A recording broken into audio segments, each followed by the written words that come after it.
Good evening, everybody. This is a Speak Project, and this is Speak Up with Tank, and I am Tank, your host. And tonight we are going to be talking to the one and the only Dr. Hubert Rampersad, who is going to wow us with his incredible knowledge on how to completely renovate the educational system. And we're going to start by identifying some of those problems and dive into that. But before we get started with that, there's just a couple things news-related that we wanted to point out. Some news that was not released pertaining to the Manna World Holding Trust. For those of you who don't know, the Manna World Holding Trust is the primary and really the only funding source that exists currently in the world. It is the place where all of the back ledger assets were stored, where every asset on the planet has been registered. And we are making this effort in the belief and the understanding and actually the full knowledge and the evidence that we have that is absolutely, you cannot ignore it. It's absolutely true. There's nothing, we've proved it in every government in the world, every treasury in the world, every military in the world, and currently the Pentagon is supporting us, the president is supporting us, and we are doing all we can to help drain the swamp. And the way that we're doing that is we're bringing in project money. It is actually asset-backed, and the trustee has completely reprogrammed the entire world financial system in a programming code and language that no programmers or coders on the planet even know how to use. So there's no way to hack the trust anymore at this time. And furthermore, we were waiting on the restructuring to take place. We were not exactly sure if that was the synchronization of the system or if that was pertaining to actual personnel within the government or within the trust. However, I can tell you that as of Saturday afternoon, Kim was very clear that she had finished everything except for one piece. And we're not exactly sure what that one piece is, but our sources inside the U.S. Treasury tell us that it would be fair to say that Steve Mnuchin, the Secretary of Treasury, who we know for a fact has been guilty of treason at least 3 times in the very recent future, that he will finally step down this week. Now, I would say that is not really news so much as speculation, even though that's what they said, because he should have stepped down 3 times prior. So we'll see if that goes down, but regardless, I don't think it really matters because Kim has already bypassed and found a way to get those things through. So we're very close. I would say we're within days to hours, possibly a week, maybe 2. You never know what's happening with these things. But we are right on the cusp of change. And the movement is this. We want to put money in the hands of the actual people, right? So the reality is, another thing I learned this weekend is this planet has always been governed by a higher set of laws. So there's always been at the very top draconian law, which if anybody's ever used the term draconian, you know that's a very severe and harsh punishment, usually by death for any law that is broken. And that is governed over because there was draconians at the top of the order. And then beneath that was the monarch law, which was really, as far as I can tell, the monarch always was the head of the draconians as well. And all of those draconians who were at the top of the order, they have all found an untimely demise at the same time. And there is only one person left at the M1 level, that is the level at the very top of the world monetary system where hard assets can be turned into spendable cash, and that is Kimberly Ann Gogan. And she is working diligently to restore and revitalize humanity. She is 99.8% bioidentical to the mitochondrial Eve, and that is the reason why she has access to the actual quantum mapping system that touches and maps and registers everything on the planet. And while the previous trustees and the previous comptroller, they worked to take everything from us, the current trustee is working to give it all back. So with that being said, unfortunately, we have a bunch of people who think that they are half alien, half human there at the top of the government, and they continue to fight and hold on even though they have clearly lost. They have absolutely no power. They can't see the system. The banks are cut off, and the only option is surrender. But they continue to try to find not so creative ways. They continue to try to do the exact same thing over and over again to block us from funding. But my understanding is that we're knocking right at that door, and we are, like I said, hours to days to maybe a week, maybe 2, but I don't think so. away from breaking through.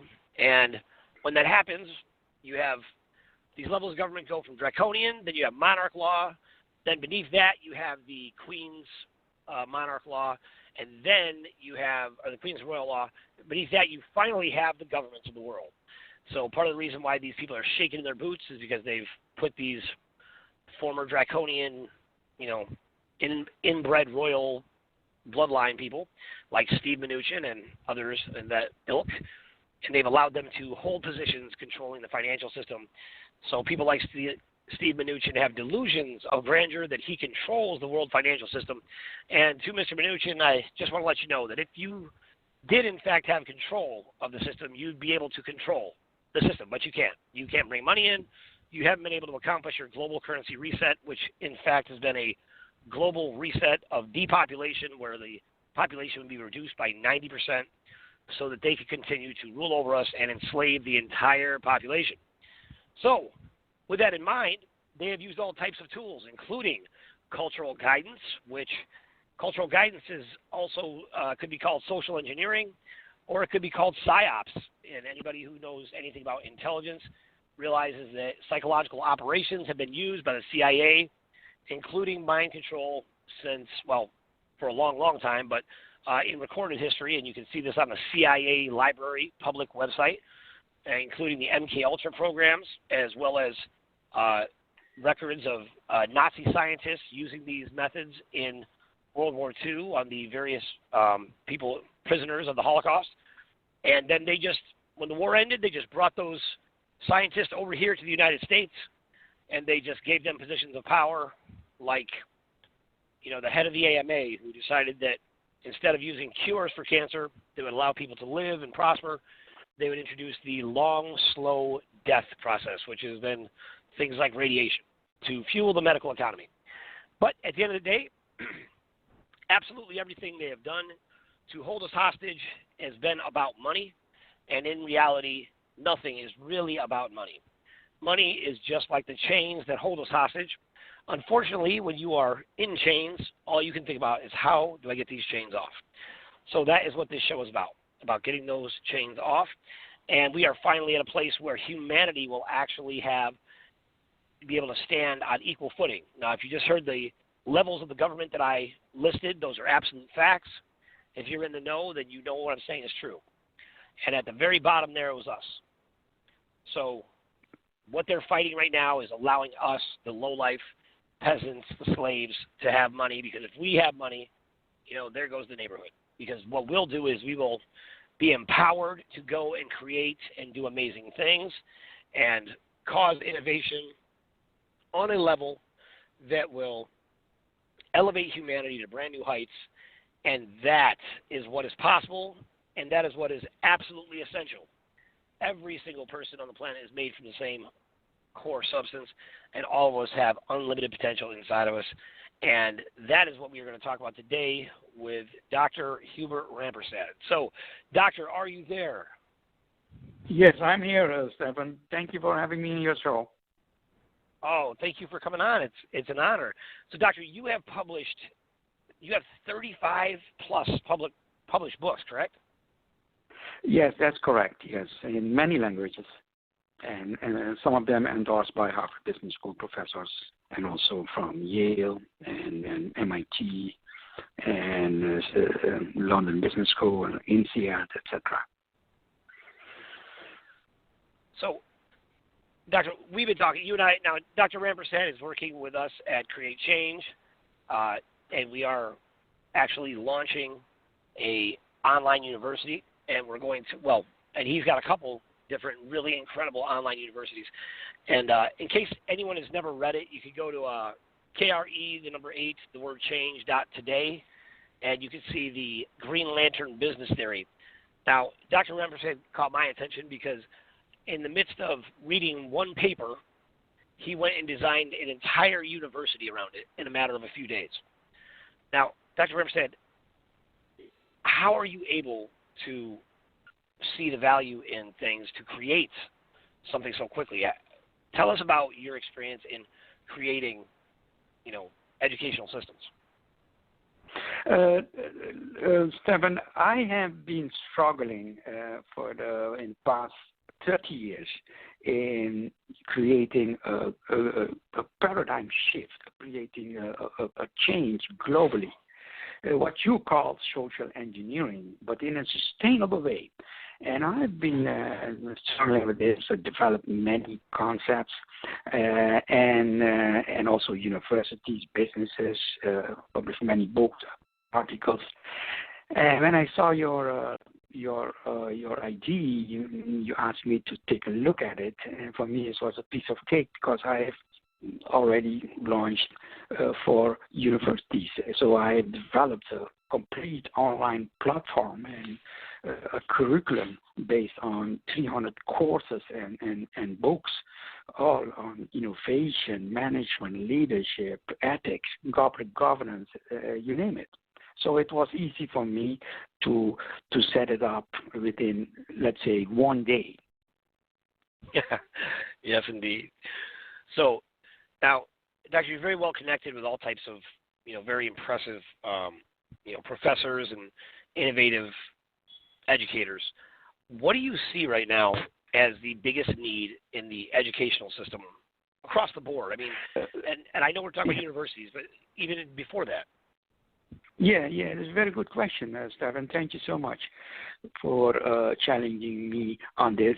I want to talk about not only the challenges universities are facing currently globally, also about the future of education. But before talking about the challenges, and later on I'll talk about the future of education, I want to let the listeners know that, look, right now, in the U.S., let's talk about the U.S.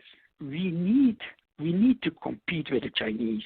We need to compete. We need to have, to grow our economy and create more jobs.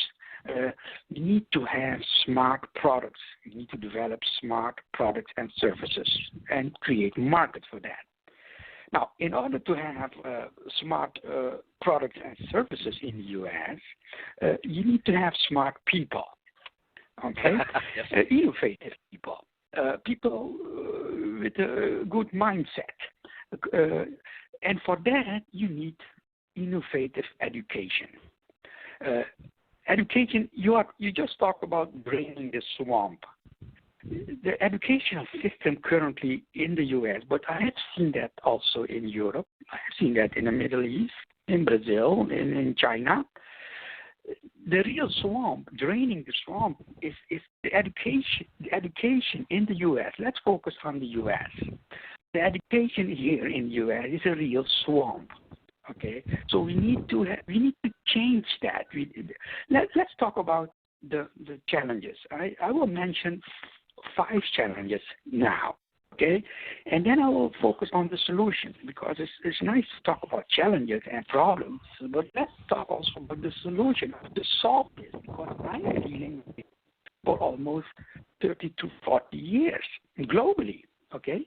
So first of all, before I talk about the solutions, the future of education in the U.S., let's talk about 5 points here, 5 challenges. Number 1, the curricula in universities. I have seen many universities, even MIT, Sloan. The curriculum is not authentic, not holistic, and therefore is not sustainable. There is a lack of innovative programs. Not only that, let's talk, for example, of the programs. For example, they focus less on sustainable innovation. Look, I recently launched 2 new books on innovation. Okay, one is Authentic and Holistic Design Thinking for a Personal, Corporate, and Social Innovation. The other one is Personal Disruptive Innovation. It's all about... I'm sorry, wait. Say that again, Doctor. Personal what? Personal disruptive innovation. Okay. You must disrupt. Okay. So I'm still talking about point number 1. The curricula. The curriculum is not authentic and not holistic, and therefore is not sustainable. Okay? Real corporate innovation starts with personal innovation, with imagination as basic, self-knowledge, self-innovation. So it must be focused also. But in this world, but doctor, in this world, right? Everyone has been trained to do things the same way. Why would we need innovation in education? Why wouldn't we just train people to do the exact same thing that everybody else has done to be successful? Why would we need innovation if that's what it is? Yes, a good question. We need innovation. What is the definition of innovation? Innovation means applying knowledge in new products and services. Okay, so we need innovation to develop new products and markets and make more money. Make money, create more wealth. More employment. So we need innovation, and the innovation, what is now currently in the U.S. being taught at Stanford, MIT, and Harvard, is not sustainable because they miss the elements. What Einstein told us, imagination is more important than knowledge.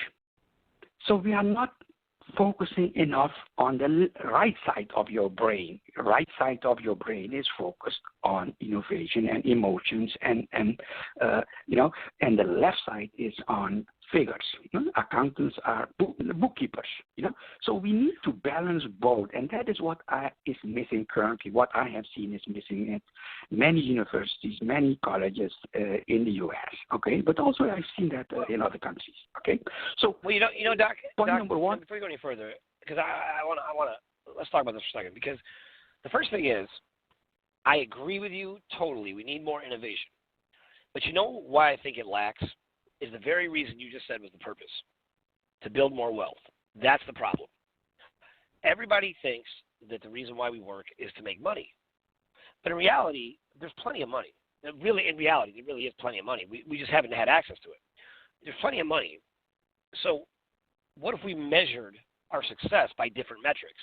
Instead of saying, everybody starts out with a very noble mission statement, but then it always comes back to the bottom line, right? And the bottom line always ends up being about money. And because of that, everyone's in a constant pursuit of money. You're right. Stephan, you're right. That's why I have in one of my other books, I launched the concept personal balance scorecard. It's part of the personal branding system.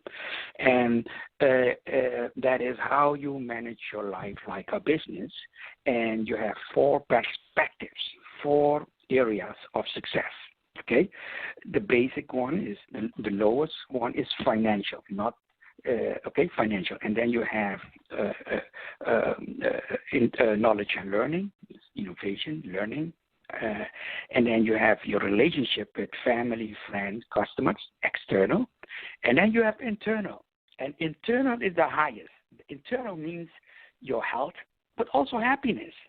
So my main objective in life is happiness. Okay, Yes, and indeed. I make that measurable. Okay. So you're right. So most people's objectives are happiness. Okay, and money is just one of the 4 elements. In my system, is the lowest. Okay, if you take a look at my balance scorecard, which is I launched in my new book, you see that at the lowest level. So let's not have that discussion. You're right. What you are saying is that we have plenty of money, but it's not equally scared globally. Okay, so we need to focus on that and forget innovation. But I think I don't think so. I think innovation is the key. I think innovation is the metrics. I think the way that you measure who's allowed to get the money is based on how innovative their idea is. How much does it change the world? How much does it impact or help people achieve their mission? And those are the people that should get the money versus people who can follow orders and do the exact same thing everyone else does. Exactly. So you have the 4 basic elements. Your life should be in balance. Again, financial, knowledge and learning, this personal innovation. Internally, your happiness, health, and your relationship with your family. okay, and friends and customers. So these are the 4 elements. So yes, innovation is important.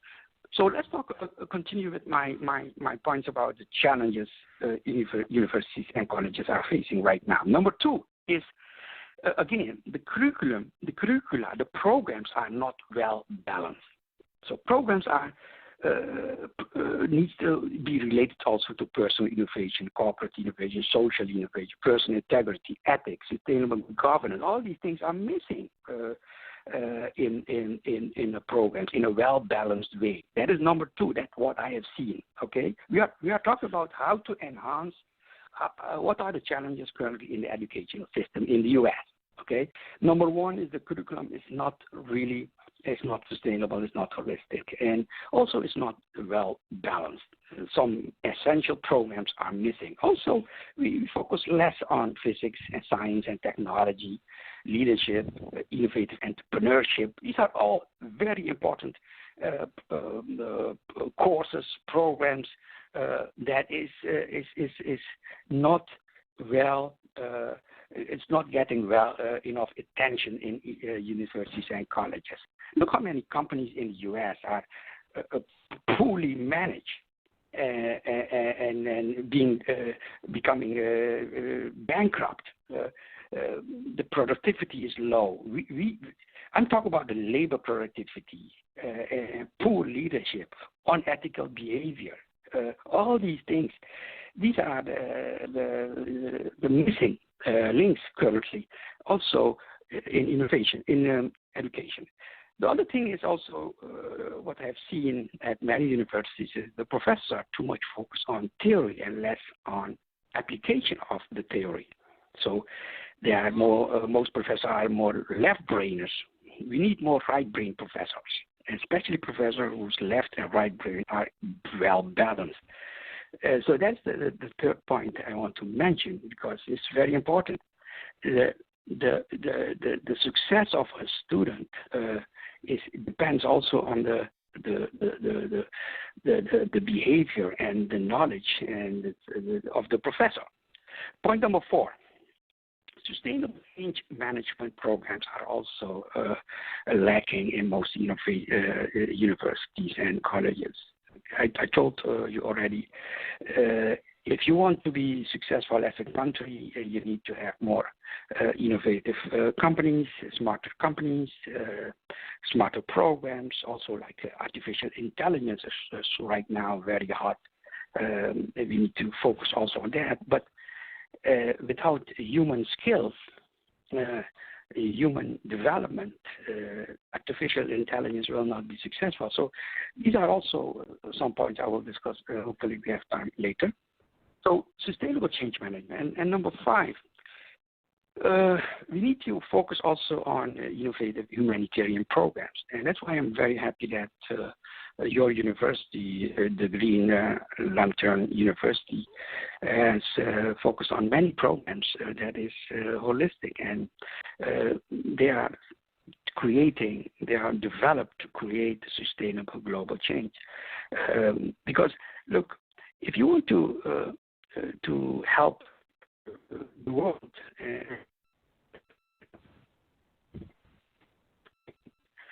then you need to focus on innovative all these countries. Dr. Rampersad, your connection is breaking up just a little bit. Sorry.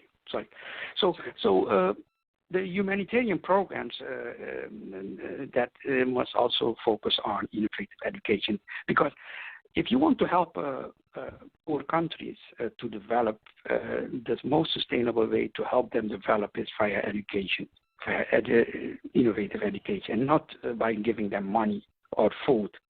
Okay, they need to develop their own wealth with knowledge. Knowledge is the engine of innovation.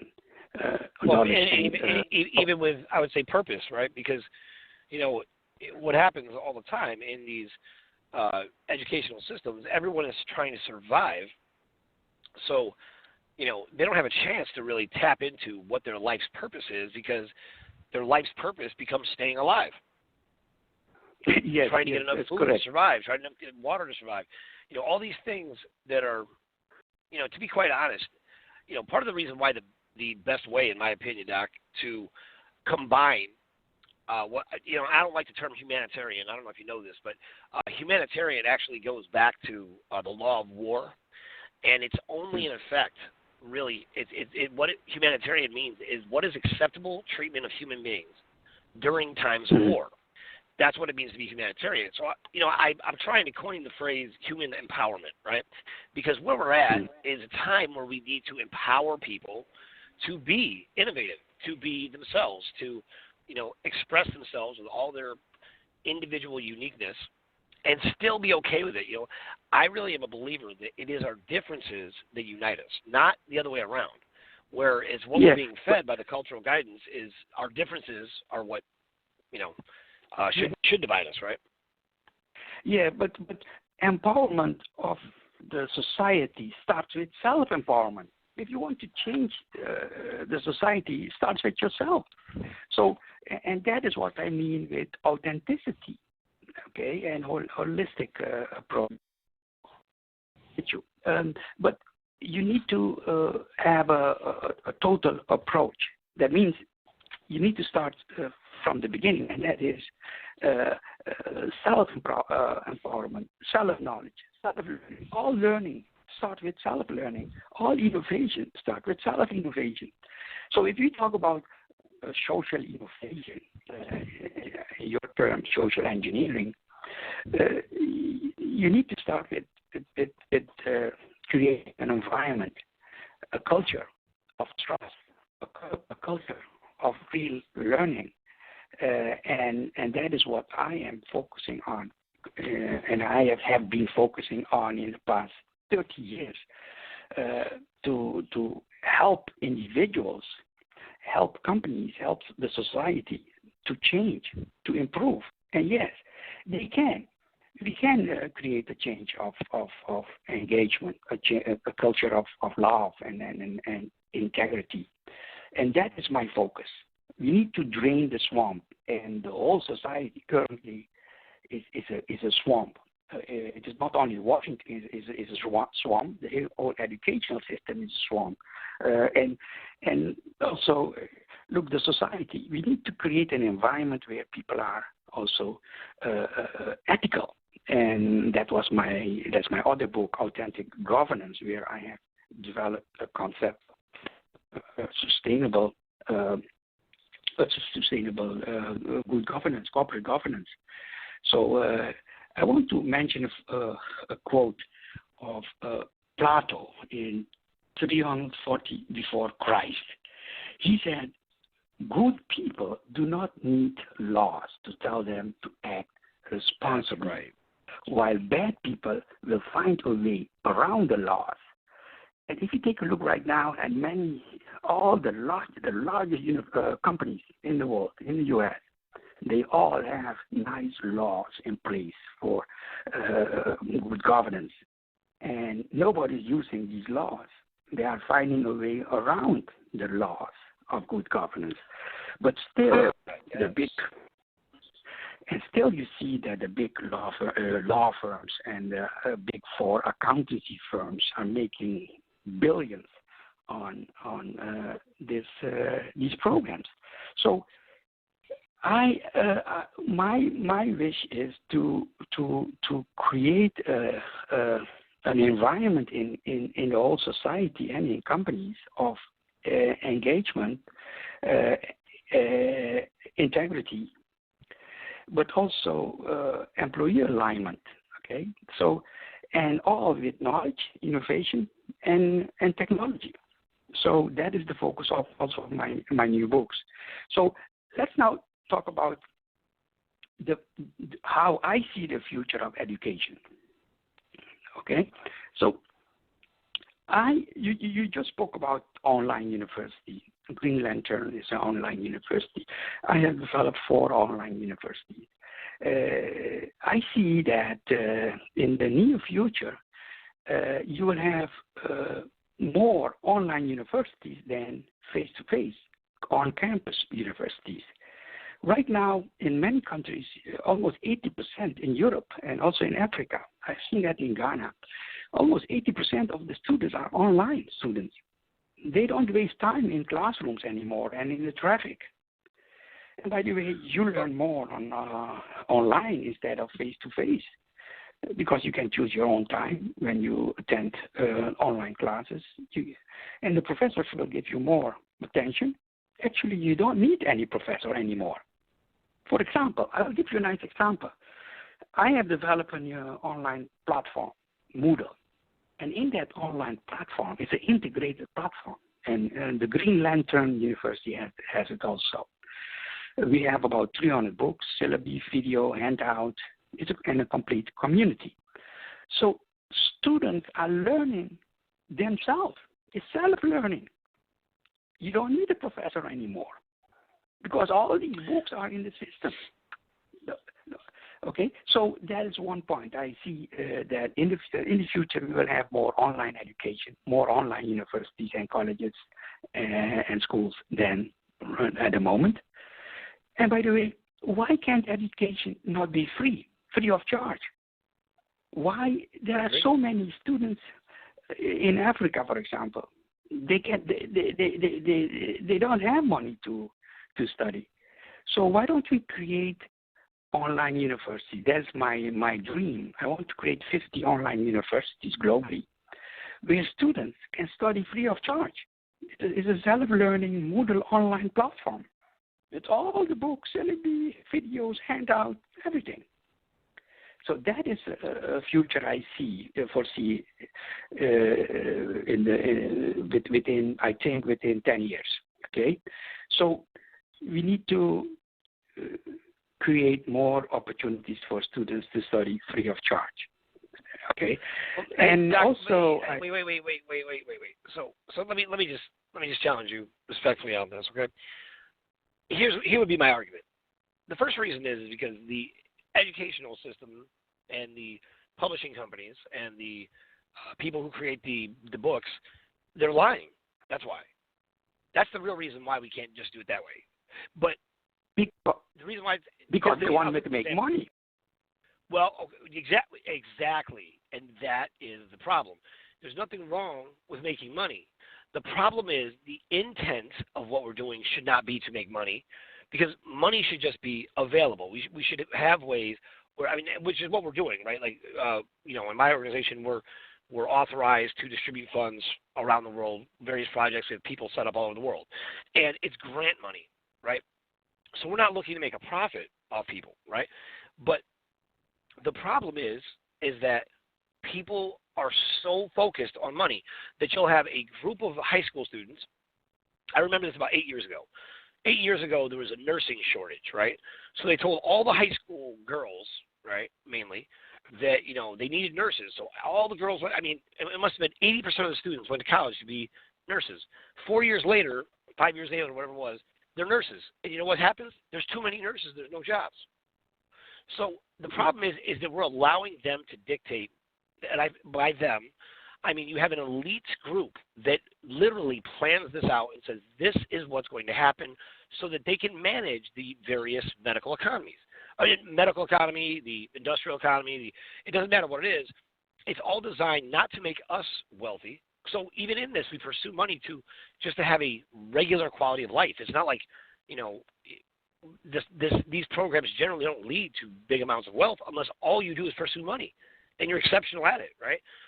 So the problem is that we're not really examining how to be successful in a world where if money is not an issue. Now, right now is the first time in history we're actually going to be able to do that, right? Because we're bringing money in, and we're going to be bringing money into projects all over the world. So that means innovation will actually be the most valuable commodity, right? Because we want to reward innovative ideas. Yeah, let me respond briefly on what you just said. First of all, it is the market. The market defines which it happened with me about 30 years ago in the Netherlands. I did my master in robotics because it was hot and large demand for robotic engineers. So I did study in robotics, but after that I focused more and more on management and leadership and and finance, etc. So the market defines most of the time, not always. It can also be what makes you happy. And for me, it was I wanted to make money, yes. So I focused on robotics at that time. Okay. But the other point you are making is we need to be careful. If we give people money, then they become lazy. Then you will not have any innovations anymore, and then it will be the end of the world. So, well, I'll tell you what, I could not agree. I could not agree less. I adamantly disagree with that. I hear that. I'm telling you, what you're saying is programmed response training through cultural guidance that you've been led to believe. That is not true. People will naturally. I'll give you an example. You take somebody who they have bills hanging over their head. They might be the most innovative, creative, intelligent human being on the planet, but they got bills hanging over their head. So they can't think about anything but those bills. So every action they take will be motivated by those bills. Now, here's what happens. What the cabal wants you to think is, oh, people will be lazy, they won't do anything because they won't be innovative. That's not true. What they know is that if you take bills away, people will be free. And because they're free, they will pursue their own goals. They'll pursue things that make them happy. I fully agree with you. I fully agree with you, and you are right. But there's the other side of the coin also, and that is they might become lazy. But you are right. The other side is that they will be more happy. They will be free, and freedom will make them more creative, and then you will have more innovation. And that's right. But there is also the other side. Look, and people. I know the theory. I understand. There's the other side. Yes, there is a certain amount of the population who have been trained, to just that could, I guess, do nothing. But for the most part, I mean, honestly, who's happy sitting around doing it? If we didn't have so much entertainment, would we be sitting around doing nothing? Do you think? I mean, really? I mean, if people had nothing to do, don't you think they'd come up? Remember when you were a kid in your most natural state? You ever see a kid who never had a television? Those kids aren't jaded because they don't have TV. Those kids are creative. They'll go with their friends and play with a bunch of rocks and build stuff, and they'll dig in the sand and discover things and ask questions. They're intelligent. We forget what that's like. But I know, Doc, it was like that when you grew up. I know where you grew up in the Netherlands, it was like that, where you were just making stuff. Right? Yeah. Do you see that now in college kids? College kids don't do that now. They're not thinking that way. No.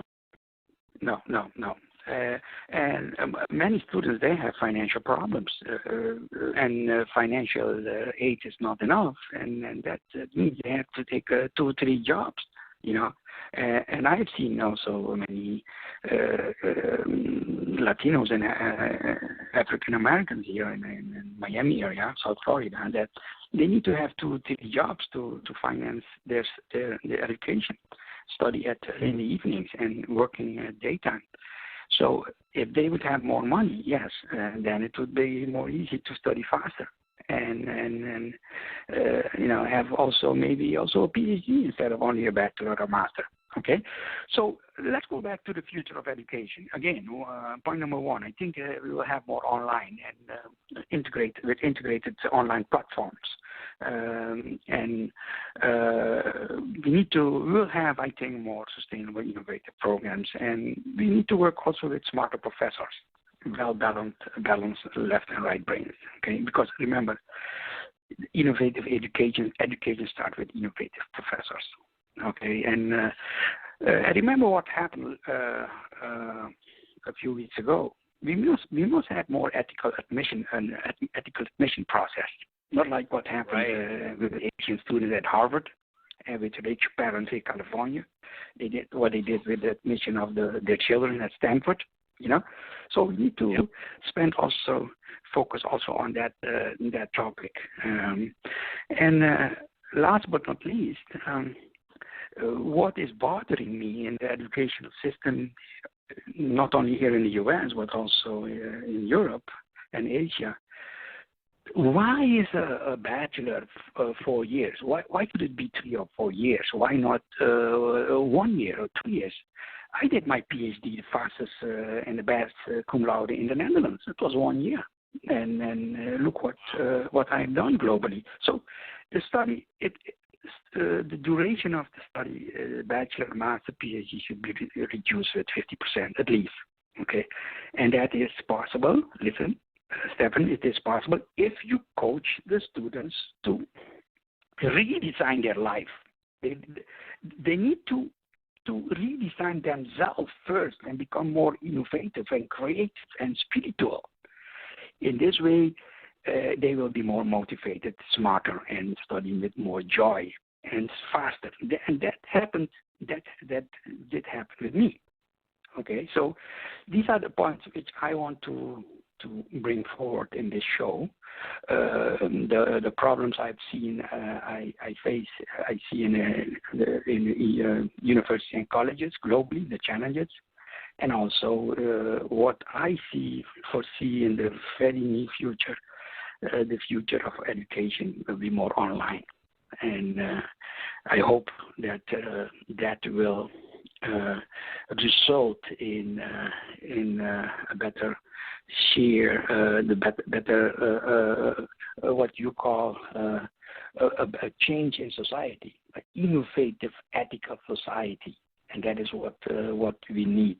We need a society where people have self-responsibility, and that is missing all across. Take a look at, for example, U.S. People do not have self-responsibility. Not many have self-responsibility, okay? And discipline, self-responsibility, personal integrity. And by the way, the basic of trust is personal responsibility. And that all these things is these are my challenges and I address that in all my books and my courses. Well, Doc, I'm going to give you some things that I want you to either accept or reject, but I'll tell you what, the next book you write, I want to give you a couple of things to consider, okay? Mm-hmm. Okay, so first of all, I absolutely agree. All change starts from self-change. I couldn't agree more. I totally agree. Innovative teaching methods, innovative actionable items are necessary in everything we do. Inevitably, what we've been trained to do is to learn and then wait for someone else to tell us how do we apply what we just learned. And for the most part, the regular conclusion of most college graduates is, everything I learned is like kind of just base knowledge, right? How do I use this? So you and I talked about this earlier, and I'm a big believer in this. There's this big push to just forgive college loans, just forgive them, which, by the way, I agree with, because the college loans are a complete sham, right? They've all been paid off. There is no college debt. They've been bought up by debt companies. They are paid off by people's birth certificates, because that is how the banking system works. They go in and they take your birth certificate and they get redeemed, and the banks have done that for 100 years. Now, and that money is supposed to be, by the way, that's your money that you're supposed to have access to through the Social Security program. And it wasn't just for the elderly. It was always for, if you wanted to buy a house, that money is supposed to be there. And that money has been kept back from people. But and that money's now been wasted away and been stolen by the various banking cartels, and the Rothschilds and Bushes and De Beers and Clintons and whatnot. But here's the thing. We have to change this much sooner than college, because by the time kids get to college, they're already programmed, right? So, and then the problem with an online university is it lacks social interaction, which is just a core element and an essential part of being human. And they're taking away our humanity and trying to make us more, dependent on robotic things. And because of this, you have all types of programming that take place, right? Because you can just pump a frequency through a computer that completely changes the entire mentality of the way someone thinks. That's what they do. I mean, this is proven studies at this point. It's not even a question. They're using, they broadcast everything out in a 440 frequency. Nothing in nature vibrates at 440. So but Stefan, it's unhealthy. Hold, Stefan. You are completely right. I am focusing on. I start with children of 10 years. in my programs, to make it sustainable, you need to start with at home. Create an environment of learning at home. And not when you are on college, then it's too late. The basic is at home. It's a school, 10 years, 12 years, because children of 12 years, 10 years, they already have a dream. You need to help them to define that dream. And I did a training, a coaching of children on the island in Aruba, a baseball team of children for 10 years, 12 years, to help them redefine themselves and also help the parents and the teachers how to coach them. So the basic is you need to start with the children at home and at the elementary schools. I love that, Doc. I totally agree. That's a great point. In Russia, and by the way, in Russia, I launched a program there, personal balance scorecard and personal branding for children. And I have done that for many schools, for children to, elementary schools, colleges, to help them. Look, 3 years ago, I think the university in Stanford, they launched the personal branding for freshmen, for students. It's too late. You need to start with... Doc, define that. What does that term mean exactly?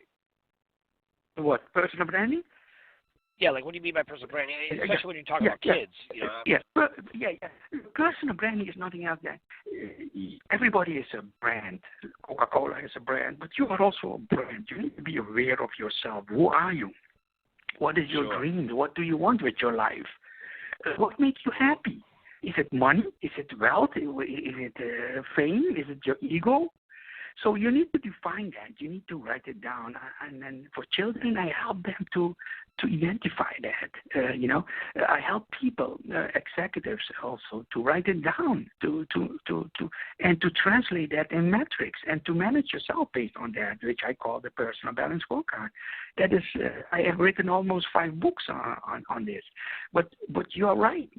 It starts with children. It starts with 10 years, 12 years. And then you will create that change in the society, an innovative, ethical, smart society based on learning, based on integrity, but also based on personal responsibility.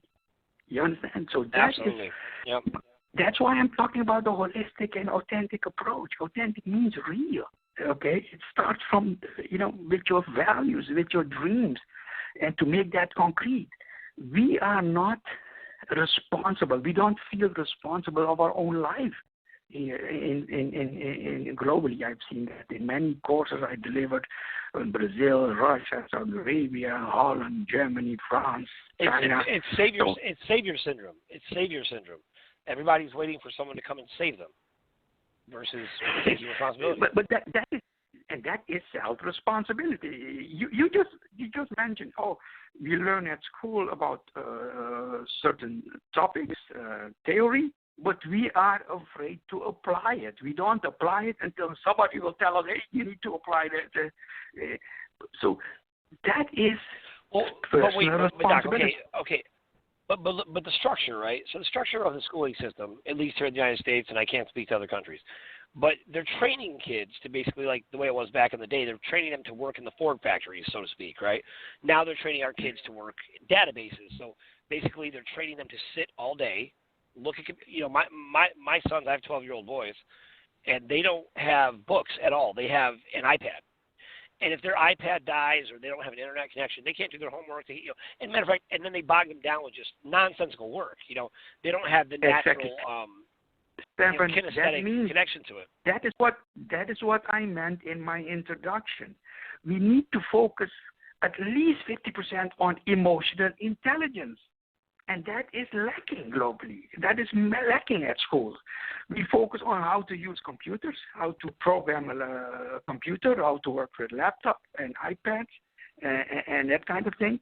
But what about emotional intelligence? How to communicate, how to respect people, how to, how to be aware of yourself, and these are very important things. By the way, just like what Einstein said, imagination is more important than knowledge. We are focusing on knowledge, not on imagination. And I am taking it one step further. Emotional intelligence is more important than knowledge. It's also even more important than innovation.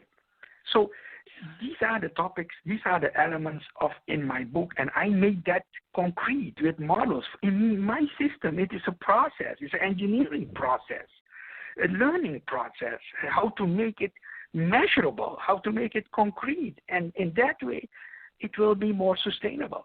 And the only thing you need is guts. We don't have the guts to apply. That's right, Doc.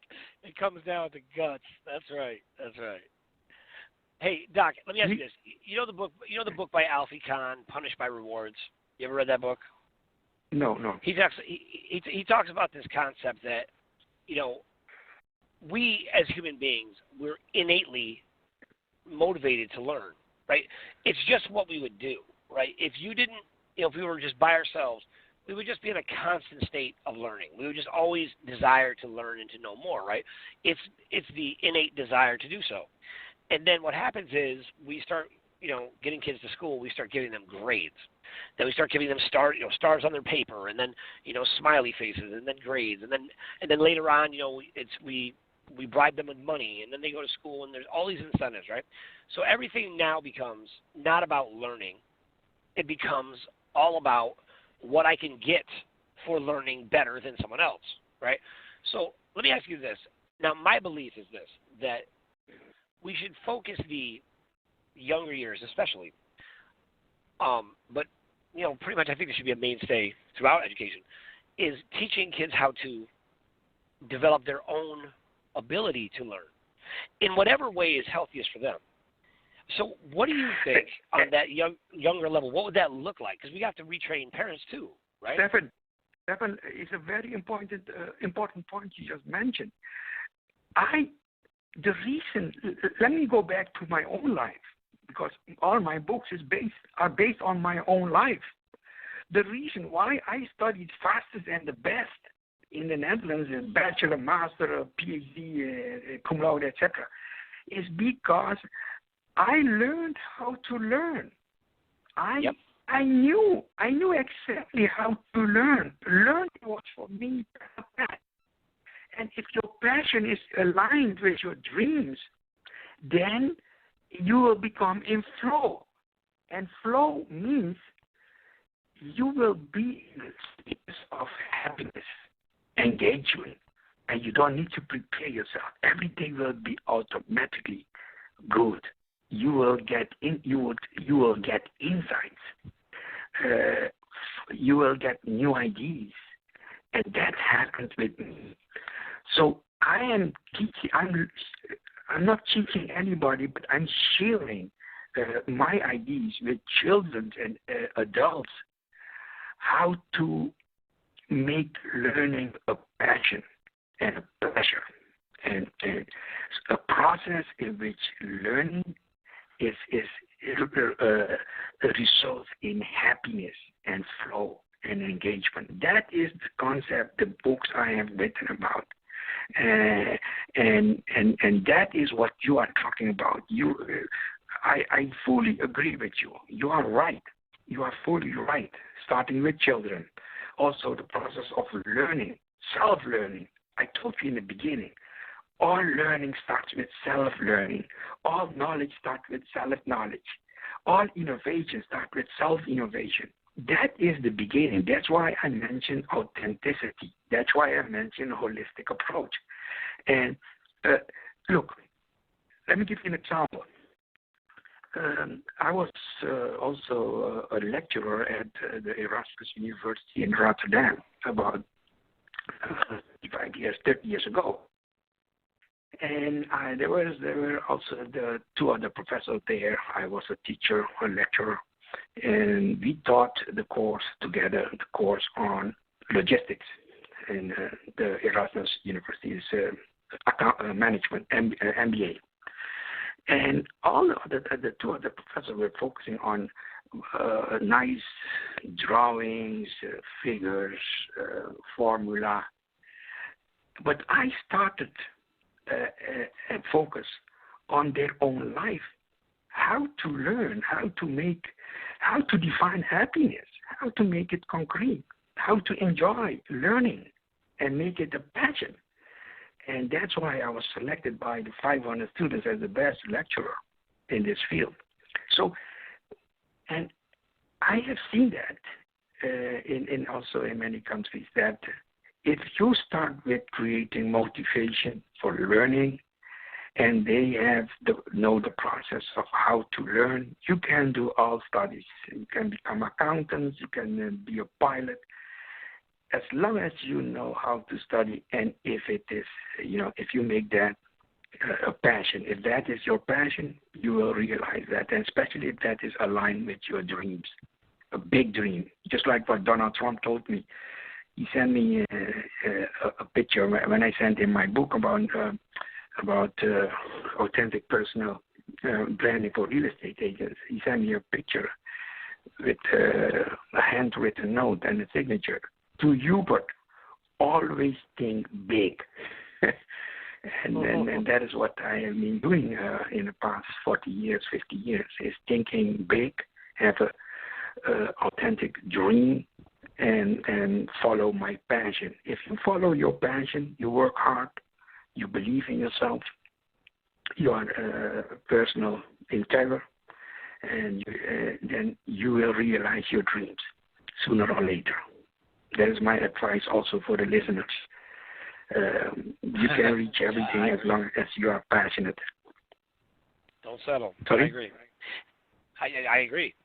So, Doc, so let me throw this at you. So what do you think about this for an innovative technique in a way to integrate live actionable items, real life learning with online platforms? So as you know, I want to take the Green Lantern University when we launch, and the first place I want to launch it is in high schools. And I want to make this available as the start, which I want to expand this, but to start with the first 3 classes to be on what I would call real science, physics and things that are not currently taught. You may be aware of the electromagnetic field, right, that connects all of us, which you're talking about even with flow, right? Same principle. Yeah. And yes. And this is really what Tesla tapped into.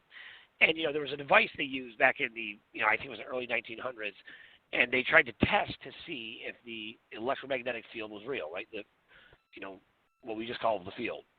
And the science at that time wasn't advanced enough to figure it out, and so it decided, no, it was not real. So for 100 years, all the science that we had was this evidence-based, fact, prove it first, because they had concluded that this invisible electromagnetic field that connects all things, was not real, okay? So then in 2005, they used the exact same test, but they had better technology and it could be more powerful. And then they proved that the field is real. So this field, that generates all things, that ultimately is tapping into this, the God particle, this substance, the essence and origin of all things, of all life and all substance, everything that we see in this third-dimensional world. And then in 2005, they published it is real. They tested it, and it's absolutely real, scientifically proven. So now the science says it's real, but you know what? They don't teach that at schools, right? So for 100 years, all the science is flawed, all of it, because it leaves out one of the 5th elements. Because the ether, right, or this invisible, intangible, this quality, is what's motivating and connecting all of us, right? They proved it with the, you've heard of the double split test they did back in the 70s, where they were firing the atoms down the tunnel, right, and they had a barrier in the middle. And when the scientific observer was there, he watched the protons fly down this this tunnel, right? As they flew down, what they expected to happen was sometimes they'd go left, sometimes they'd go right, and sometimes they'd hit the barrier. And to exactly what they expected, that's exactly what happened, right? And they expected it, that's what happened. Then they removed the expectation created by the mind of the observer, and they just put a camera on it and observed it. And what they found was every single time, all three things happened. Every single time it came down, it went left, it went right, and it hit the middle, which in practical science would be absolutely impossible. We can't explain that. How could there be? There's only the one proton. How could it have done three things? Because all possibilities are happening in every situation all the time. And our expectation, created by the energy from our brain and the neurons in our brain, are literally creating a frequency that is shaping the reality we live in. So part of the reason why education is so important, it's much bigger than we realize. It's because we are creating the reality we live in. Our thoughts, yes. Our words, our actions, these things are all a reflection of what we expect to happen based on what we believe to be true. Now, and that's what Buddha said about 500 years ago. What you think is what you become. So your right. thoughts are very important. And we need to create awareness for this. We need to create Teslas and high school students. You need to help them to become a Tesla, yeah. at home. Well, Doc, I'll tell you something. I personally, I don't read really. I read articles. I don't read books. I probably have finished one book in my entire life. I have my master's. I've been a teacher. I'm a good student. But you know what it was? I learned earlier when I was doing my bachelor's how to learn. And I realized that when I read, I just got tired. I didn't absorb the information, and I never knew it. Because the way that traditional learning, quote-unquote learning, is sculpted is memorization. And if you memorize it, then that's the perception of learning. But you know what? It's not, because that's just this crystallized knowledge that we have.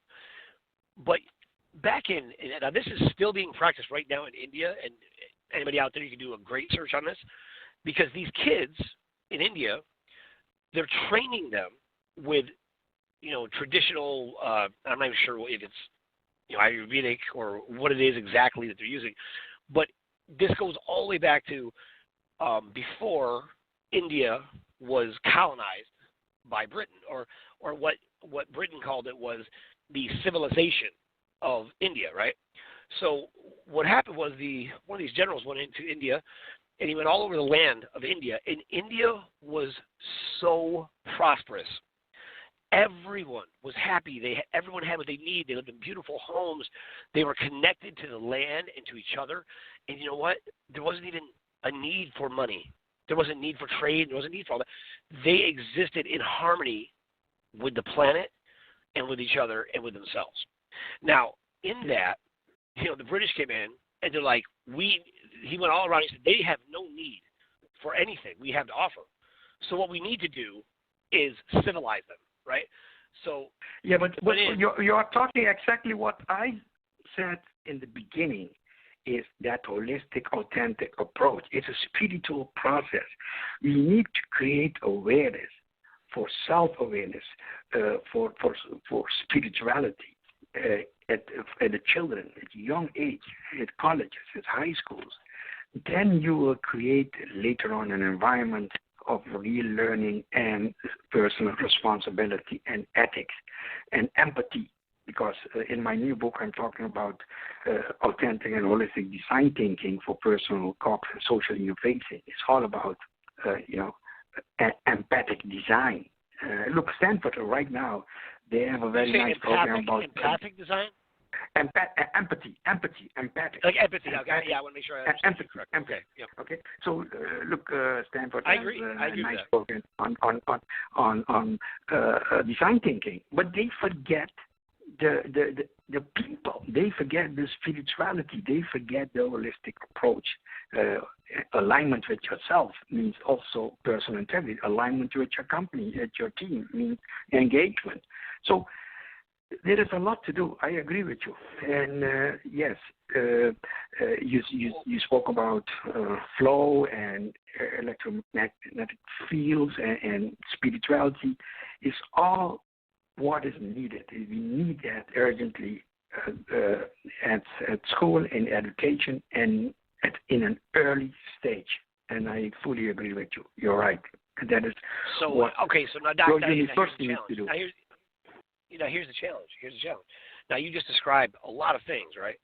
Now what I was getting ready to tell you was talking about this is that I don't read. I have essentially an audiographic memory, and I remember what I hear when I'm paying attention. and I got all through college that way. I can write and I can read. I just don't much. Because here's what I found in my experience. I find that as long as I'm tapped in to the field, right, to the really the very intangible qualities that you're describing, like empathy, love, all of these things, they're the substance of the field. And when you're tapped into that frequency, all the knowledge, all the memorization, things they trained us to fall into these patterns, right, like a rut. If you take a wagon down a road, right, and there's a path, if there's a deep rut there, it'll be a groove path, and the wagon would just stay right in that path. And even there might be a better path, but because that's grooved in so deeply, the wagon will go right through that, and oftentimes it would find itself in a rut, right? Now, I think that's what the entire world is suffering from. We've been focused on memorization, rote repetition, programming. We watch TV programs. We have radio programs. Everything, we're launching new programs, right? Everything is programming to force people into a niche of this is what is proper, or this is what is real, or this is what is, reality. Let me give you an example. Sorry to interrupt. Yeah. Let me give you an example. If you look at MBA schools, universities, programs, MBA, university, Ph.D., master, bachelor, they all teach, they all press you to learn to read the books, 500-page books, and read everything and memorize everything. In my university, in my school, I let them, it's based on action learning by doing. You will learn much faster and applying things much faster, and that we call innovation, if we focus on learning by doing, action learning, and at many universities, many schools, they focus on students to memorize all these 500 pages books, 50, 60 books, and that is why they do not apply the knowledge. And that is a huge problem in education at the moment. And that is what I'm happy that your university, the Green Lantern University, will not do, and that you want to focus. That you would like to focus on programs on elementary schools and high schools. I like that idea. You need to start there with holistic education and learning by doing, and also courses which they don't get at many high schools and many elementary schools. I think we need to focus more and more on innovation on that level also, and I fully agree with you. So, Doc, so we're taking on this monster, though, right? I mean, you've got you've got a programming system in place everywhere, right? You've got people programmed to follow after money. We program our kids to go to, we will program our kids to work a 9-to-5 job, right? When nobody who really has, financial comfort works a 9-to-5 job. It just doesn't happen, right? And they might work more, they might work less, but they definitely are not working 9-to-5. So, in your opinion, we're breaking up this massive, Doc, if you look at the Iron Mountain report, I don't know if you ever heard of that, but it actually goes into, in depth, the secret agenda, right? And it's very real. I can validate that for a fact. It's not just, I don't do conspiracy theories. The things I talk about are things I have witnessed with my own eyes. I've validated with the people who are actually in the positions to create these things, right? So in this Iron Mountain agenda, it says this, and I think it's a very interesting concept, right? And I think it applies to the education, because the education would have to support this. Now, here's what it says. It says that we live in a war system. Everything in our perception of society, what we think is society, whether it's social, religious, political, all of those things, they feed the war system. And the reason being is exactly what you said at the very beginning, because their perception of the elite, which has been trained into us too, right? So it's, you even repeated it, right? Because it's a program. So we think if humans don't have war to motivate them, right? If they're not pushed to do things, they're not forced to do things, they'll become lazy, and they won't be innovative, they won't be creative, and everything will just stagnate. But Doc, let me ask you a question. Do you notice that everything's stagnant now? I mean, isn't that amazing? Like, the system we're in, it's the opposite. Everything is already stagnant. Think about this. We have there's the known cure for cancer since 1947, I think it was. And there was 45 scientists who discovered that the vitamin B17 would go in. You could give somebody supplements of B17. It would selectively create a poison. It would create arsenic in the body that would selectively attach to this one element in cancer. And that element only existed in the body in the cancer. So the arsenic would attach to that, and then it would naturally break it up, and then that cancer would just return to biological waste in the body, and it would just naturally be eliminated from the body. We've known that was a safe, simple cure for cancer, and to be honest, we could get rid of cancer easier than the common cold. We've known that. Scientists have known that. People around the world, it is common knowledge, it is public. But in the United States, and probably other places too, because this is something dictated by the FDA and the United Nations, they made vitamin B17 illegal. Now, it's only about money, But that's the thing. All about how are we living in a society? The first thing we need to teach is life is not money. Life is more important than money. We have to teach that, don't we? Yes, and in my book, Personal Balance Scorecard and Authentic Personal Branding, money is the number 4, not number 1. Number 1 is happiness, health. And number 2, again, I will repeat. Number 1 is internal. Internal means happiness, health, emotional health, physical health.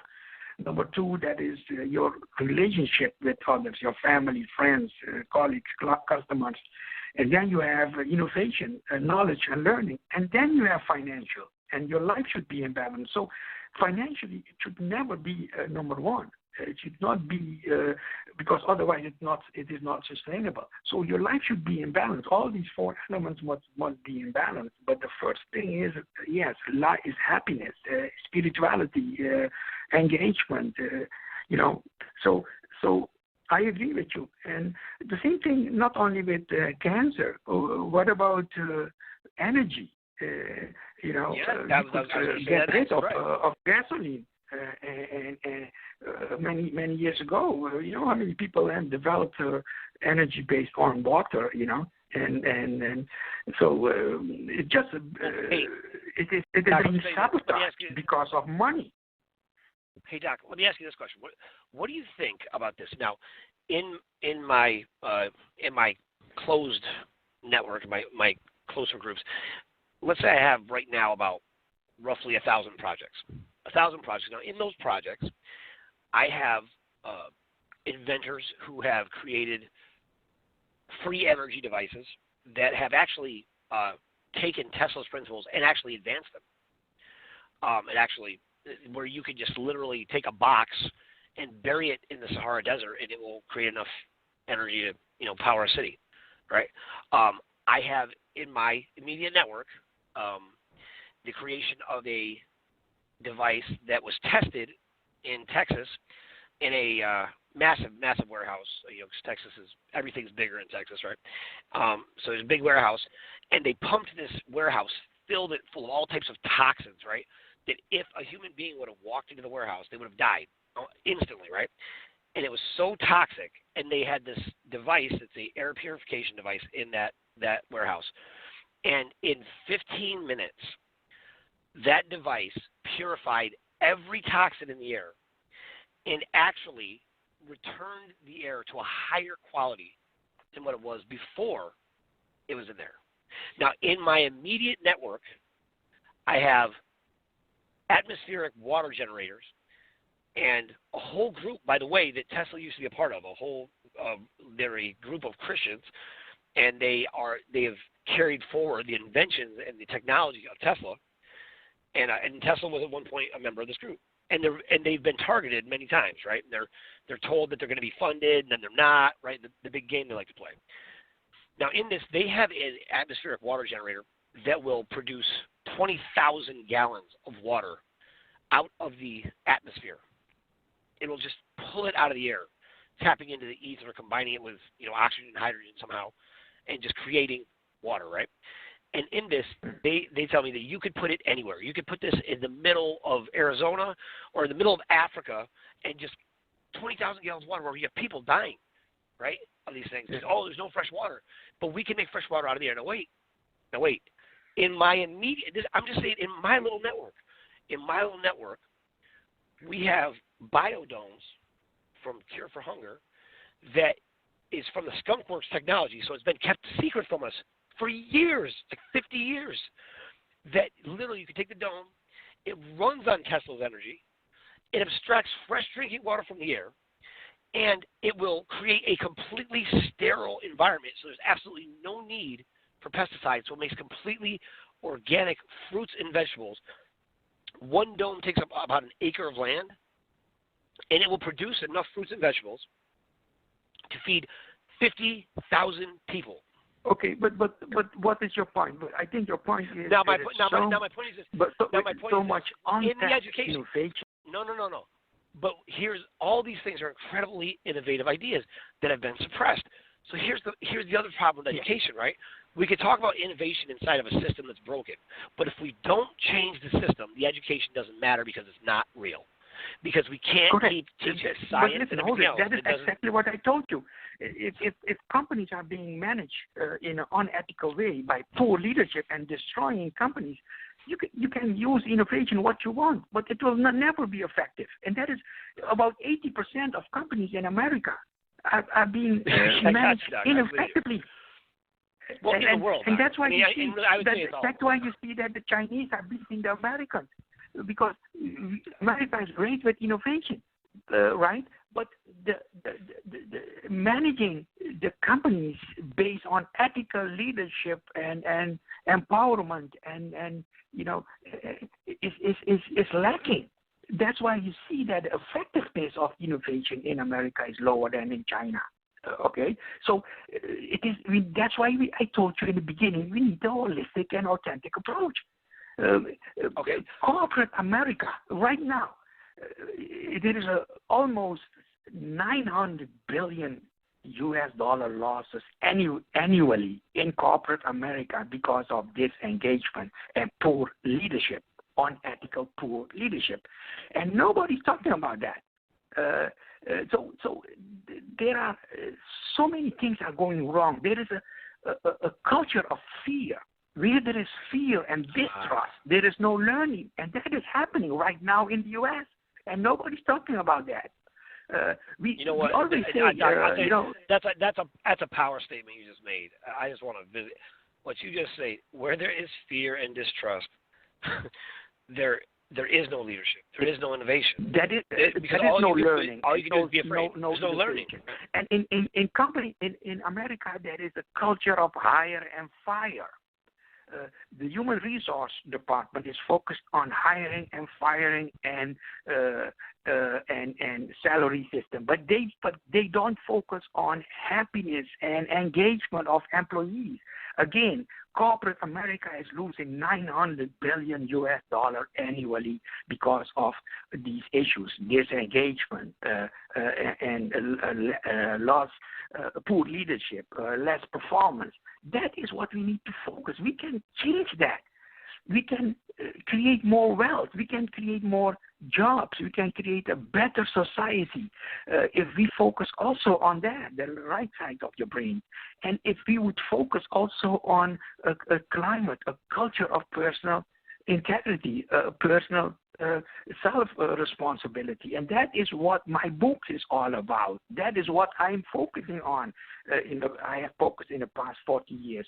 But nobody seems to be interested. They are all focused on making more money.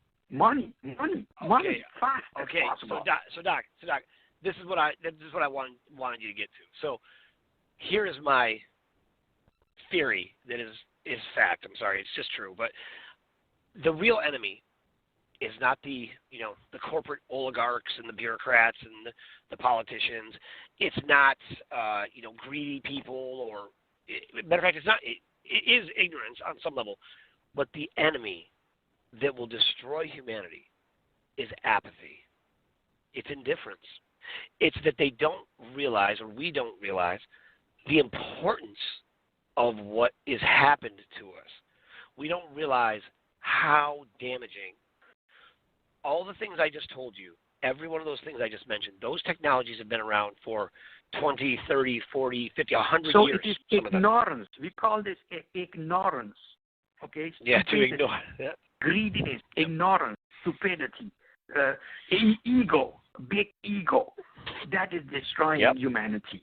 Okay? And so, again, you and me, we can talk hours on this. And I hope the listeners will understand that the solution for a better society, a solution for social engineering, an innovative, ethical society, to create a real sustainable change in society starts with yourself. We need to begin with ourselves. We need to start with our children. We need to start at home. We need to be motivated to learn and improve and to change. That is what we need to start, where we need to start. If we don't do that, forget it. We will not create real change, and we will not create a better society in the coming 50 to 100 years if we keep behaving like this, what we are doing right now. And politicians and executives should act as role models, and that is also a problem. That's why I mentioned that earlier. Poor leadership is a big problem currently in corporate America. You know what, Doc? I think that's a great way to take it out. I totally agree. And I'll tell you my something else that I really look forward to working with you on. As we take the Green Lantern University, I was talking about this earlier, in reference to high schools, right? That we're gonna put Green Lantern University. We're gonna offer classes at the high school level, starting with the junior, probably the sophomore year, to give kids a fundamental education about engagement. Exactly what you're talking about being engaged, about accurate history, about science like Tesla and physics that are not taught. And then also we're going to have classes on what does it mean to operate and evaluate your success based on other metrics than money, while recognizing that you need money to operate at the same time. Now, how do you balance that?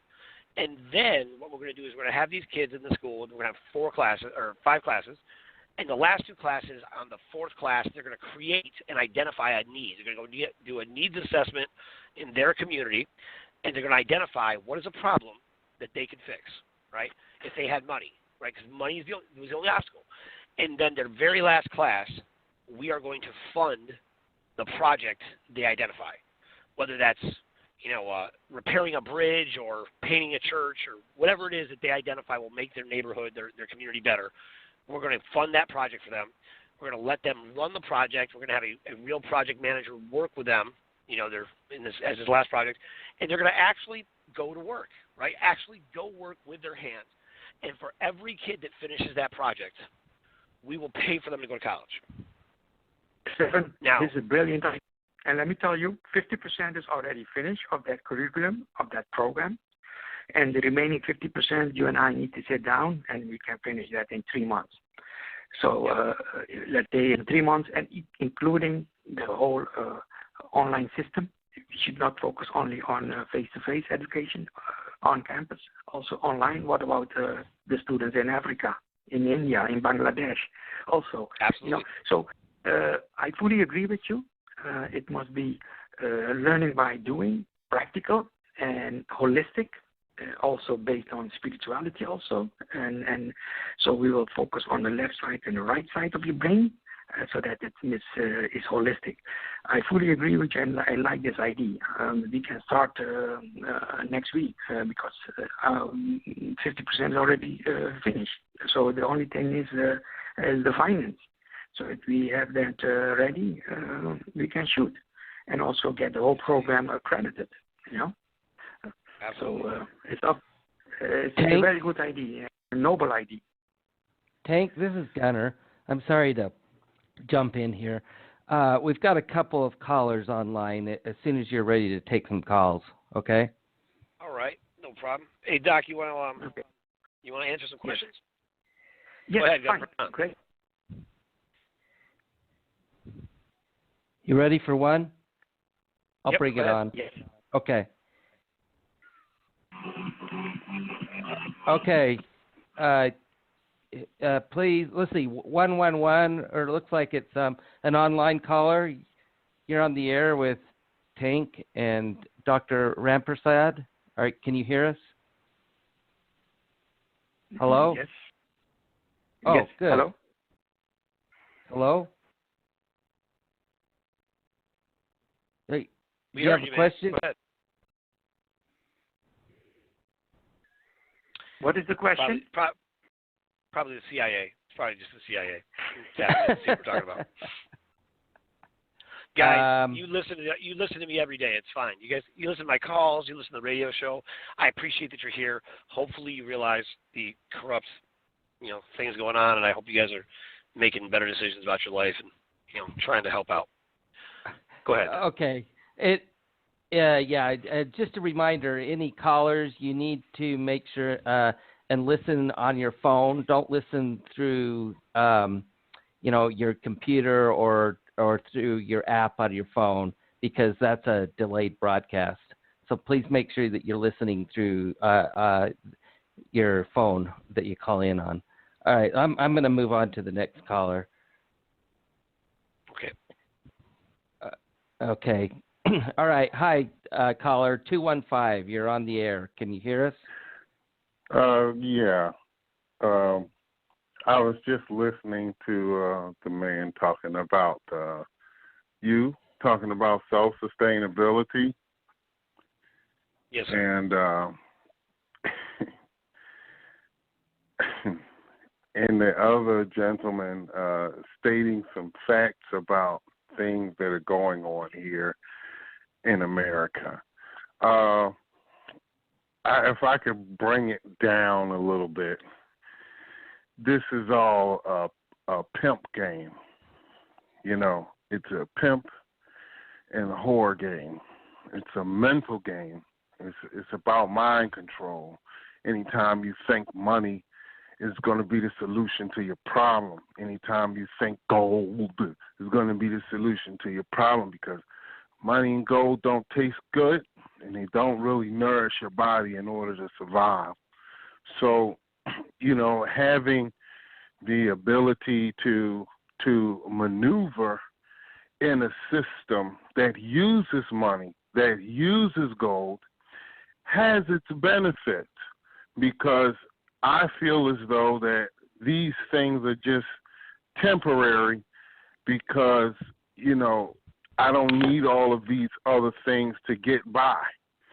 The only thing I like about it is I can get information, and it does me no good if I have no application. So you can't eat money. You can't eat gold. You can eat information. And once it's understood, you can eat it. You can really use it if you have the ability to. And the thing is, we'll all make ourselves crazy. I used to drive around with the tags that I made on my. What is your question? My question is, wouldn't it be counterproductive to just work one side when you have the ability to work both sides? When you can have your cousin's light bill paid up to the point where they can no longer need to pay a light bill, or a water bill. They can actually sustain themselves. Isn't it better to play both sides? What two sides are you talking about? I'm saying a transition. I think we have spoken about both sides, and Stefan has focused on the money side. That so I think we have focus also on both sides. So, Stefan, what is your feedback? Let me actually, sir. You know what? Because I want to make sure I understand. Because I don't understand what you mean by both sides of what. What are the two sides? Define them for me. Our failure to be able to sustain ourselves. And we have to be dependent upon someone else. Please stop. Before you go another step, now there are two options right now. Either you are here to plant a seed which is false intentionally, or you don't understand it. So I'm going to give you the benefit of the doubt and say you don't understand what you just said. So here's what I'm going to tell you. I think that's fallacious for you to just categorize your understanding to what I say rather than ask me to go more into detail. No. Here, let me clarify. See, I talk to people about this all the time. Now, look, by the way, I'm with you, so just stick with me for a minute. So I talk to people about this all the time. Your words, all words, they're designed to disrupt the frequency that you are trying to communicate. Now, I believe you that you have something you're looking at. The problem is, if you don't communicate it in a way that's effective, you're going to defeat your own purpose. Now, here's the first thing. When you put the failure on the people, there's a couple things that you're not considering. But you are considering them. That's why I'm confused why you use those words. Because you said people are mind controlled. Now, if mind controlled, they are also enslaved. Now, if they're enslaved, what are they enslaved by? They're enslaved by money. Now, they're enslaved by money, and they're dependent on money to get the very things that you are talking about and doing. Now, either we have to completely renovate the society, which will take 100 years, which is fine. We can do that. But that's going to take time, and we need to start with what's step one. And number two, when you put that failure on the people, what you are now telling them, you're using the very technique that the order has used against us. You're shaming the people. Your failure, people. It's your failure. But here's the reality. I disagree with that. Okay, I know you do. So here, let me tell you why. If the water is poisoned, which it is, with fluoride, which causes you to be dampened, and that's why they used it during the Holocaust. If your food is poisoned, so you don't have enough nutrients to recover from disease, sickness, normal things. If your air is poisoned, which is literally, that's a fact, is with smart dust all the time, that is creating and generating a frequency in your body that will disrupt your ability to receive the message or to tune into the right station. And on top of that, the airwaves are poisoned. Now, this is the environment that every human being is operating in right now.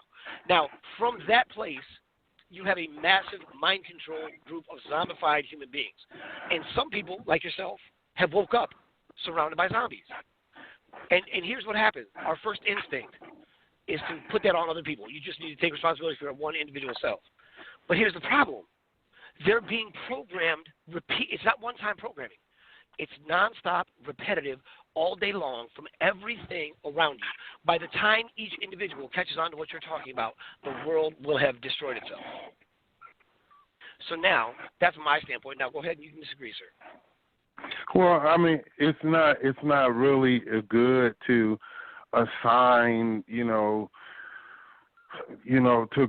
gross generalize, to generalize everybody, because you got different people from all walks of life who do all kinds of good and all kinds of madness. The thing is, What I'm talking about is both sides of the system where, where I used to live, going back around there, if, everybody gets their food and everything they need to survive from somebody else, from the supermarket, from a lot of people are just downtrodden. But my problem is their willingness to not even acknowledge that you're being pimped, that you're being enslaved, that you're being mind controlled. The willfully ignorant. And that is what we discussed, Stephen and I also. That's why we discussed also the self-responsibility, self-awareness, self-knowledge, self-learning. And that's what that's we need key. currently. That's number one right there. Knowledge of self. Knowledge of self. I call myself real estate. I know I'm in a pimp game. I know I'm in a matrix. These conversations I've had 20 years ago. When I used to ride around. Where are you from? Where are you from, by the way? I'm from Philadelphia. Okay, go ahead. Yeah, born and raised. Okay, but maybe there are more callers, so we need to keep it short, please. Okay, well, for the most part, when I used to ride around, I got nationalized. I used to ride around with my own tags on my own car that I bought with my own notes and did my own thing. And when I got stopped by the police and they would take my car and I'd go down there with my paperwork that I made and get my car back. And after doing this several times, I realized that the matrix is real. They really can't take my stuff. They really can't take away my right to travel. They really can have no effect on me other than me creating some way for them to do it. And I said to myself, I'm not going to go through my life educating every curious police officer or somebody that wants to stop me, So what I did was I just mastered that aspect of the system. Now that I know that it's fake, what makes me great is that I can operate through the fakeness, through the game, through the system, because I know it's fake. And that's where I do the most good. Amen. Because when you say I woke up, yeah, I did wake up, and I used to wake up often. But now I've mastered waking up because I'm playing sleep. Because when you wake up and you tell people you woke, you're making yourself a target. They don't want people to be awake. The pimp don't want the prostitute to be awake. That's why he slaps her to sleep. But I'm going to stop. I'm going to stop right there, man. Let the other callers go ahead. Congratulations that you create self-awareness and have, improved yourself. Thank you so much for your Thank you. Hey, man, what's your name, dude? What's your name? Universal Moore. I'm sorry, I wasn't trying to out you on the air or anything, but okay. Universal Moore, nice to meet you, dude. You come on anytime. I like what you had to say. Likewise. Thank you. Peace. Thank you. Okay. Bye. Thank you. All right. Go ahead, Gunner.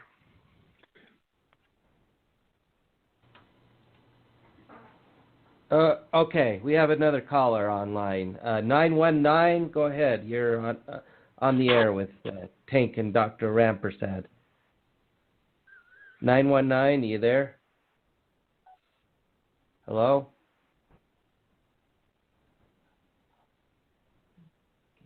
Unmute your phone if you're trying to talk. You there? Hello? Yes, we can hear you. Please talk. What is your question? That's okay, Gunner. Jump to the next caller. Yeah, okay. Bring on 903. Oh, there you go. Okay, 903, you're on the air. Can you hear us okay? Go ahead and speak. 903, you're on the air. You have a question? No? So they'll probably catch on in a minute when they probably listen to the radio. Guys, anybody, when you call in, please shut off your computer so you can just listen on the phone. If you listen on the phone, you'll be able to hear the show. And if you have a question, please be prepared to talk when you come on, because that is a little issue we're having with the phones. And I do apologize for that, Dr. Rampersad. That's something we're working out a little bit. But we're gonna let that lay for right now. And Doc, we are just out of time, and I'm just gonna do a little wrap up. But before I did, I wanted to ask you: is there any, if you were going to give everybody, the one key message, the core of everything you had to say tonight, which was a lot, and I think people would do well to go back and listen to really the way you were driving that home. What is the one thing you think is the most essential component to changing the world through education? What is the one most important thing you want to share? Yes, maybe the one line, the most important message I want to send out after today, after this show, is to please be aware of yourself. Okay, develop self-awareness for you and your family, for your children. Guide your family. Create a healthy environment of learning and integrity. It all starts there. Changing the world, changing your company starts there. It starts with yourself. So become aware of yourself and develop self-responsibility and the motivation to learn. So there is so much knowledge available, so many books free of charge on Google. Just read. You don't need to go to school to become a smart, innovative person. You can read at home, self-study. So that is what I want to advise you. Be aware of yourself. Create self-awareness and help yourself to become educated and help your family to become more knowledgeable, and share that with others in your environment and also in your organization. Thank you. Dr. Rampersad, I cannot thank you enough. You are an absolute pleasure. I appreciate your innovative thinking and your succinct delivery of your message. I appreciate you working with us, and I know that you are a mighty contributor to the mission of Create Change as we are launching and moving and pressing forward to change the world. We have a responsibility, and sir, thank you so much for being a part of that movement. You make us better, and I appreciate you coming on tonight. Now, that being said, I'm going to wrap this up a little bit, and Gunnar, you don't got to worry, I'll play us out with everything here for the last few minutes, because I just want to wrap this up with a couple of things. To the gentleman who was just on the call, Universal War, I believe his name was, I know that he had a very strong point that he wanted to make, and I was not trying to attack him. I was just trying to get that point out of him, which he ended up doing a very good job. There's a core principle, which is our failure to make a detailed personal investigation of ourselves. That is certainly a problem that we have. It is something we could all do more, but because we're so consumed with allowing television and the internet and our cell phones and various other factors and forces to think for us, we are very much like zombies. And you will notice that in these zombie movies now, there's a series out there called iZombie, and there's another movie about it. Now, one of the things they did is they humanized the zombies. And what they did is they made it so when the zombies would eat the brains of their victim, that those zombies would have the same character and the personality, the memories of that other person. And in that, what you could say is that they are eating the thoughts and ideas of someone else. They're consuming them. And in case you missed it, this is just another example of how the cabal is mocking us. They are telling us exactly what they're doing to us. They have taken away our history.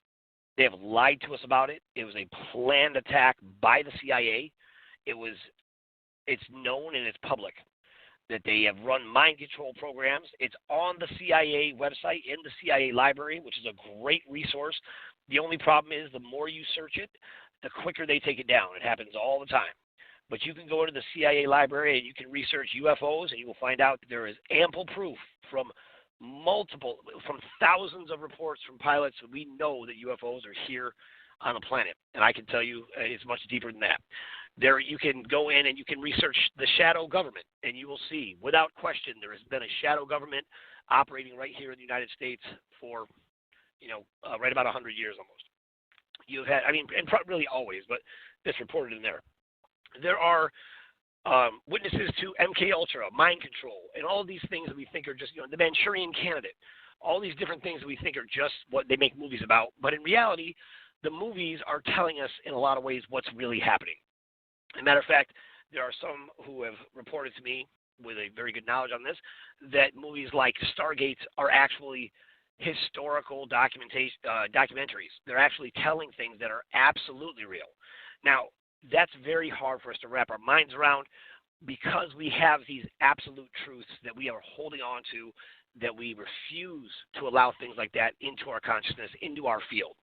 But here is the reality, and this is just the way that it is. Religions, the ritualistic practice of various things, these were created by bloodline families attached to the Dragon families and the Rothschilds. This is known. I have spoken to them. This is their family purpose. There's different sections, and there's one section that all they do is create religions. They create lies that become religions, and they take true facts and true events, and they disempower you by making you bow down and worship something outside of yourself. But I can take your Bible right now, if that's what you're into, and it doesn't really matter because this is true of every religion, every holy scripture, every sacred text. They all have the same principle there. But you have to look into it and be honest with what you see. The Messiah said this, according to the scriptures, right, which you can take them or leave them, but this is what he said. He said, Father, make them one as you and I are one. Now, if you're a Christian who believes that Jesus Christ was God in the body, his prayer to, his higher self was that you and I would know that we are God in the body.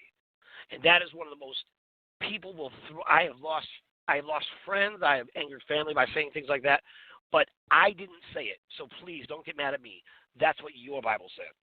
Now, the fact of the matter is we could go through that all day, and if you just did a real, true, detailed investigation and stop trying to fit it into your absolute truth, you'd realize you'd have to let go of your absolute truth.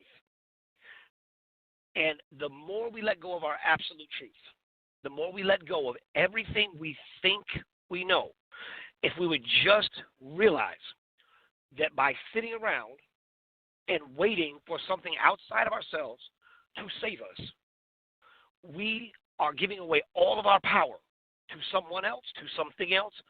We are putting everything outside of ourselves, and we are denying the power that's in us. There's a book called The Prophet, and it says this, and I repeat it all the time, that all of our power is in our awareness of our power. Now, if you just realize that it is your thoughts, your consciousness, your attitude, the way that you feel about your life, the way that you feel about what you want your life to be. If you just allow yourself to connect with that emotional state of just pure, unadulterated peace and joy, if you just turn the radio station one click over so you can hear the song you want to play, you will be so much happier that you're listening to what you want to hear. Your life can change like that. Now, if your life changes, then your life will affect a dozen lives around you. What happens is like this. We are not afraid. We are not afraid of failure. That's not true. What we are afraid of is we are afraid to be great. We are afraid to let our light shine. But in letting our light shine, what happens is just the way it said, and I'm sorry, I can't think of it off the top of my head, but I got to pull this quote up. But in letting our light shine, we give others permission that they can let their light shine. So in doing that, as we walk through the darkness, if you find yourself being the only light in the midst of the darkness, feeling like you are all alone, just keep walking. Because as you keep walking, someone else will turn their light on.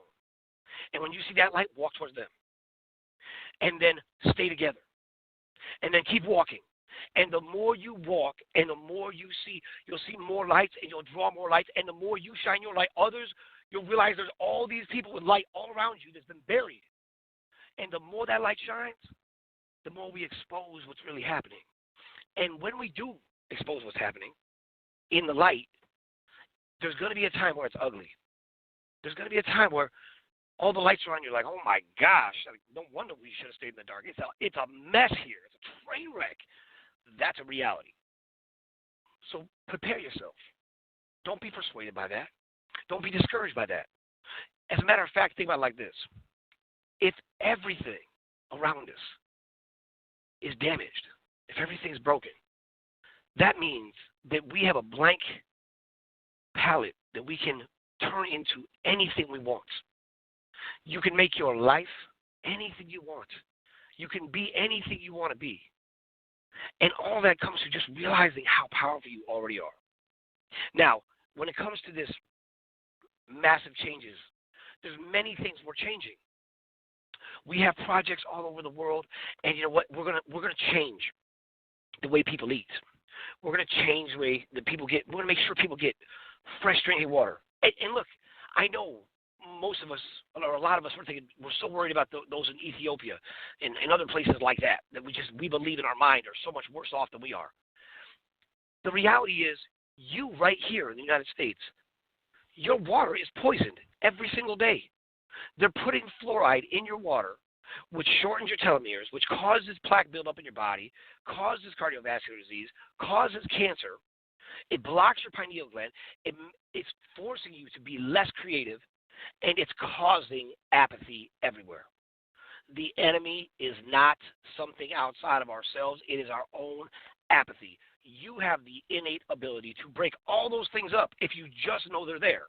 And if you just realize that the cure is you. The fix to the world is you.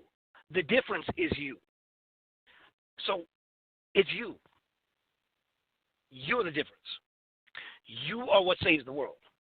You are the generation that gets to tap in to the field and bring free energy down to the world. You are the one who gets to stop the pollution in the air so we're not poisoned anymore. You are the one that gets to bring back organic farming as normal. You are the one that gets to start to build architecture that is organic and in line and in harmony with the planet. You are the one. And if I could just get everyone to embrace that it's not someone else, and don't wait for anybody else to do it, it has to be you. And I'll tell you what, I'll do my part. It has to be me too. We all have to take our responsibility for this, what the world is and what we want it to be. Because you'll never have the world you want if you're waiting for someone else to give it to you. Because when someone else puts the work in, they want to reap the benefit. So it always comes down to this, and I know I repeat myself, and people will tell me this, and that's okay. That's okay. But this is the reality. If you have one person standing up and everybody else is bowed down to him, everybody who looks up to that person thinks that is the biggest person in the world. That's the strongest person. That's the most important person. We all need to do whatever that person says. That person has our best interest in mind. That person's everything. And because of that, we have surrendered our power. And all it takes, and I mean this is really all it takes, it just takes us to stand up. And if you just stand up and you look that one in the eye, you realize he's no better than you. So don't back down. Don't retreat. Don't surrender. Have a good night.